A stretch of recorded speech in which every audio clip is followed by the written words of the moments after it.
Hello everyone, good evening. मैं Newton sir एक geography का छोटा सा चैप्टर लेकर आए हैं जिनका नाम है वायुमंडल यानी एटमॉस्फेयर। तो हम सर्वप्रथम समझेंगे कि एटमॉस्फेयर क्या है यानी वायुमंडल क्या है।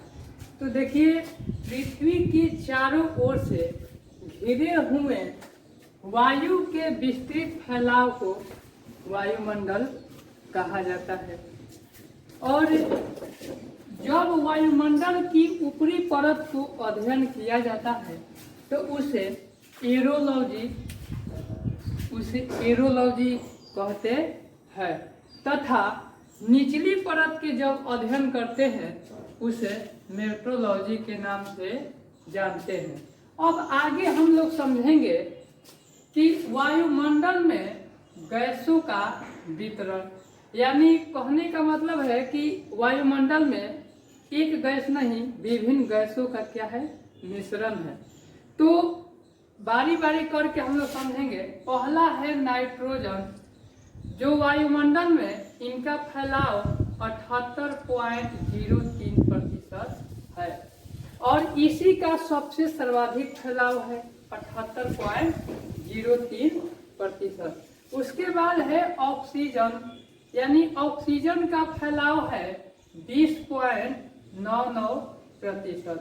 उसके बाद है आर्गन गैस का फैलाव है 0.94%।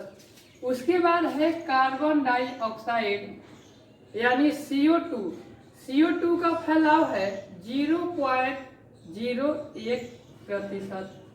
उसके बाद है हाइड्रोजन, हीलियम और ओजोन गैस का फैलाव है 0.01%। अब सारे गैसों के मिश्रण को ऐड कर दिया जाए यानी जोड़ दिया जाए तो टोटल आता है कितना प्रतिशत, 100%।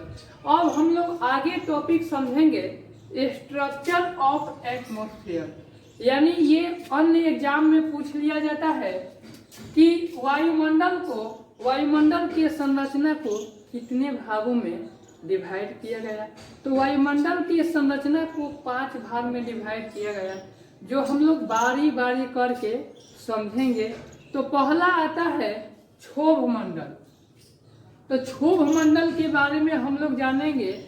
ये क्षोभ मंडल जो होता है ये वायुमंडल की सबसे निचली एवं महत्वपूर्ण परत होती है। इस मंडल में मौसम संबंधी परिवर्तन होता है। इसकी औसत ऊंचाई 13 किलोमीटर होता है। इसकी औसत ऊंचाई कितना होता है, 13 किलोमीटर होता है। क्षोभ मंडल की ऊंचाई व विस्तार सभी स्थानों पर समान नहीं होता है और विषुवतीय क्षेत्रों में इसकी लंबवत विस्तार अधिक होता है, जबकि ध्रुवीय क्षेत्रों में कम होता है। चलो हम लोग समझ लेते हैं कि देखिए, भाई है उत्तरी ध्रुव, ये है विषुवतीय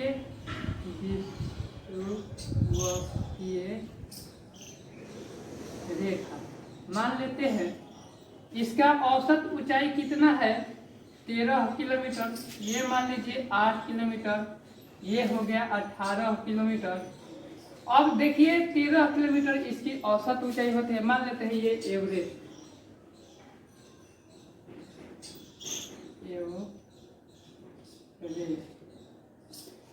अब हम लोग जरा समझते हैं कि कैसे घटता है कैसे बढ़ता है।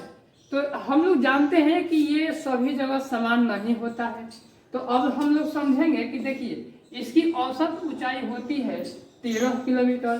तो हम लोग जानते हैं कि जब क्षोभ मंडल का विस्तार जो होता है सभी जगह समान नहीं होता है, तो विषुवतीय क्षेत्रों में जब लंबवत जाते हैं तो अधिक हो जाता है, यानी इसकी औसत जो ऊंचाई होती है 13 किलोमीटर होती है। जब हम लोग लंबवत जाते हैं विषुवतीय रेखा के, तो इनमें क्या होता है, इंक्रीज कर जाता है, यानी 13 किलोमीटर औसत से बढ़कर कितना हो जाता है, 18 किलोमीटर हो जाता है। जबकि यही उत्तरी ध्रुव पर क्या होता है, औसत जो होता है 13 किलोमीटर से घटकर कितना हो जाता है, 8 किलोमीटर हो जाता है, यानी क्या होता है, डिक्रीज करने लगता है। तो इसी मंडल में जलवाष्प एवं धूल कण की अधिकता भी मिलते हैं, इसीलिए क्या कहा जाता है, मौसम संबंधी घटना इसी मंडल में होता है। इस मंडल में जैसे जैसे ऊंचाई बढ़ता है वैसे वैसे टेम्परेचर यानी तापमान जो होता है डिक्रीजिंग करता है, और इसे हम लोग क्षोभ सीमा भी कहते हैं। अब हम लोग अगला समझेंगे समताप मंडल। तो ये समताप मंडल की औसत ऊंचाई जो होता है 50 किलोमीटर होता है। इस मंडल के निचले भाग में 20 किलोमीटर तक तापमान जो होता है स्थित रहता है, स्थित होता है, स्थित होता है। अब देखिए यहाँ पर 20 किलोमीटर यानी इसका औसत ऊंचाई कितना होता है, 50 किलोमीटर होता है, और 20 किलोमीटर की ऊंचाई तक तापमान क्या रहता है, कांस्टेंट रहता है, यानी निश्चित रहता है। अब बाद में जैसे जैसे ऊंचाई पर जाते हैं इनका तापमान जो होता है तेजी से इंक्रीज करने लगता है, यानी 20 किलोमीटर तक तो नियत रहता है, और 20 किलोमीटर के बाद में जो ही हम लोग जाते हैं तो ये तापमान इनका क्या होता है, हाईली इंक्रीज करने लगता है। और इसी मंडल में जहाज का भी उड़ान होता है, और इसी मंडल में क्या होता है, जहाज का भी उड़ान होता है। और जरा सा समझ लेते हैं कि इस मंडल में एक ओजोन परत भी होता है, ओजोन लेयर भी क्या होता है, जो हम लोग को क्या करता है, पराबैंगनी किरण जैसे पराबैंगनी किरण को पृथ्वी पर आने से क्या करता है, रोकता है। यदि पृथ्वी पर पराबैंगनी किरण आ जाए तो क्या होता है विद्यार्थी, पराबैंगनी किरण पृथ्वी पर आ जाए तो अन्य प्रकार के रोग से ग्रसित हो जाएंगे हम लोग, और जिनका नाम है ओजोन परत यानी पराबैंगनी किरण उसका नाम है। यानी पराबैंगनी किरण क्या होता है, पृथ्वी पर आने से त्वचा का कैंसर होता है। अब हम लोग समझेंगे कि इसे क्या कहा जाता है, मदर ऑफ पर्ल क्लाउड के नाम से भी जाना जाता है। समझे विद्यार्थी।